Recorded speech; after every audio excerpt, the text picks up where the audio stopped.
Hello and welcome. Today we are going to create a flower grid graphic organizer together. Let's set our font and pick our text color. Here we have more options for our text, center alignment, and I can type the title for my work, flower grids. Let's highlight it and let's underline it, Control U. That's good for a title. It should be large, bold, underlined, and it should be centered. Now let's left justify and unbold and type an opening sentence for our assignment. It's always good to give a short, brief description of what the assignment is about before starting the assignment to help you set your aim and objective. In this video, we will learn how to create a flower grid graphic organizer. Alright, let's make this text a little bit smaller. I want it to take up one line, so I'll shrink it down to 14, and I think that's perfect. I think, looking at this space here, that I'm just going to go ahead and insert drawing new. That's going to allow me to create a drawing that I'm going to insert into this document. So I already wrote my title and an opening sentence, and here in the drawing canvas, I'm going to pick a shape. The shape I'm going to pick is a square or a rectangle. I'm going to make a large one here, and the default blue color I'm going to change to white, right there. And the outline, I'm just going to make sure the outline is how I want it, black. And let's make it 2 pixels, just to be a little thicker. And now let's choose more shapes. In this case, I'm going to create 2 lines that intersect this box. And I want to get it just right, 4 equal parts. By creating this line and changing the thickness to 4 pixels, it matches the rest of the box, and another line created right here intersecting the box horizontally. And it's also 4 pixels automatically, it remembers my last setting. Now let us look at the other shapes available. In this case, a square will go nicely in the center, so I can make the main title of my flower grid graphic organizer. This is where the main idea goes. Just to make sure the outline is the same. And there is a text box that I will put in the middle so that I can write what I want for the main idea of this flower grid. This is where I center the text and type the main idea of the flower grid graphic organizer. This flower grid organizer is going to be all about the 4 seasons. Typically you want to pick something with the number of sections there are for your flower grid. Some flower grids can have many sections. This one has 4. So I think making it about the 4 seasons will serve us as a good example. Keep in mind you can make your flower grid about anything.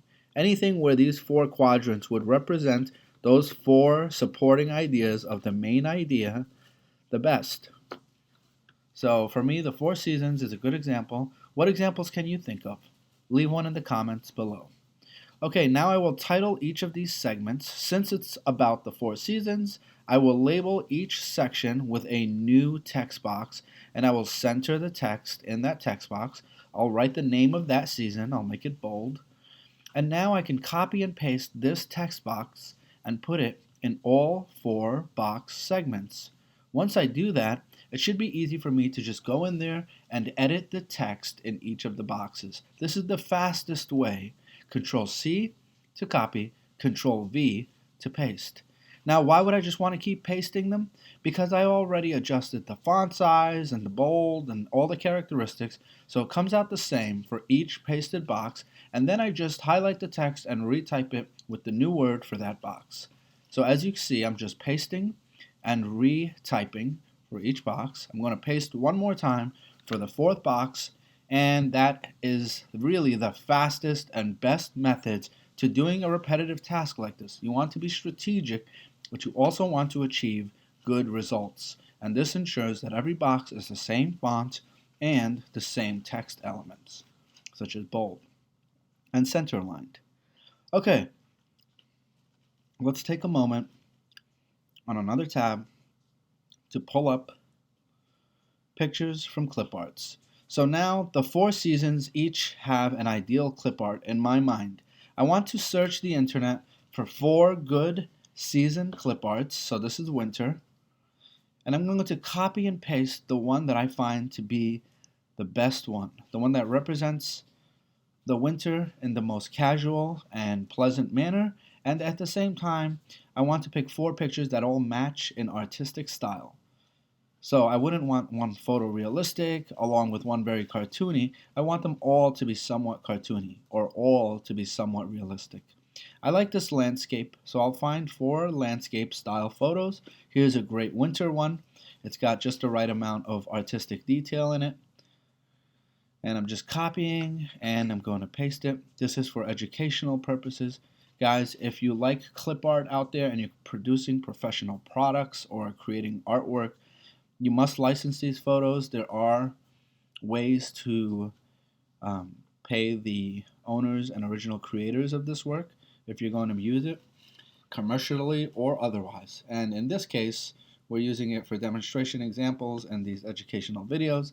So please be cautious and respect copyright regulations and rights of the artists and people out there. Okay, let's continue. So here we have, I'm setting a setting for each of these photos.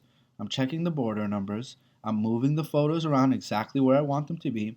And very importantly, I'm right-clicking these photos and I'm changing the order in which they are layered. So right-click, order, send backward. Notice I did send backward, but it's still not as far back as I want it to be, so I may have to do it a few times. Here we go. I'm going to send backward again, order, send backward.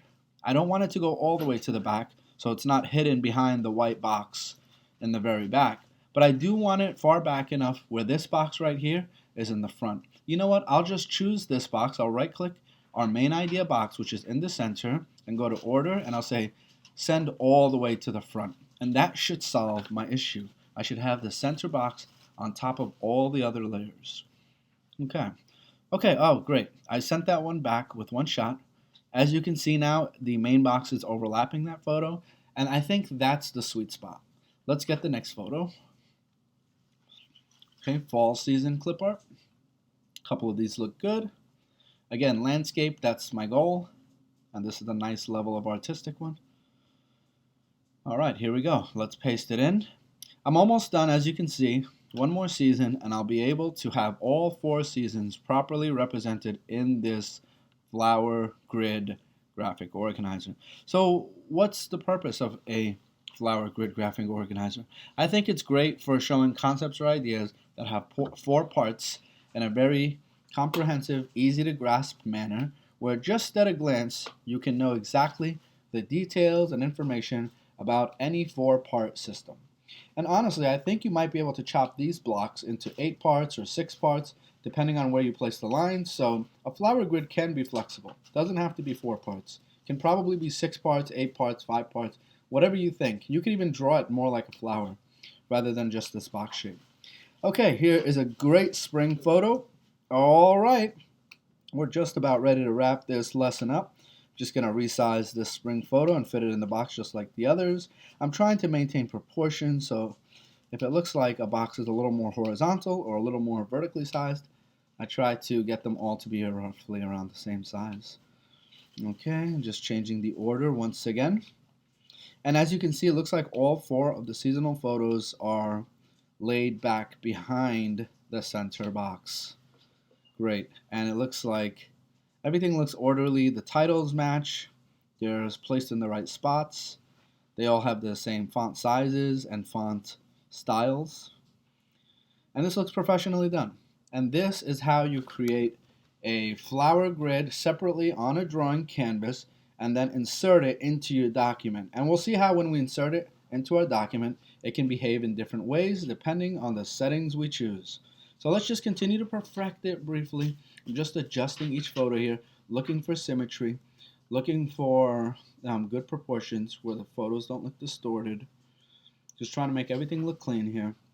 And when I'm done, I will hit Save and Close on the top right, that big blue button right there. By the way, you can't see it, so I'm going to zoom out on my browser, and look at that. The button is now apparent. This happens to a lot of people, so if you can't see the button, just go down to 90 on the browser. Okay, so right here, I'm choosing the alignment for the boxes so that I can move my drawing around freely. And look at how wonderful and splendid that looks. That is a combination of about 10 layers of photos, shapes, boxes, and lines combined to make one image, which I am moving around freely in my document now. I can even add a little more to my opening sentence. I can scroll up and down. I can move this image around.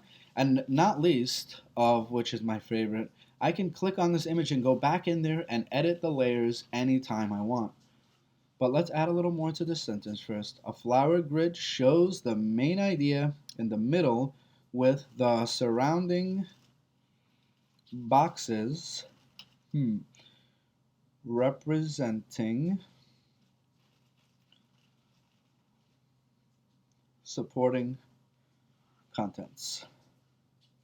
And I think that really describes it well. So with that, we can see that this flower grid can be useful in a variety of ways, whether professionally or in school, just to prove that you understand the concept, or if you're at your job and you want to create an infographic that's helpful to people around the building, you can really use this graphic organizer.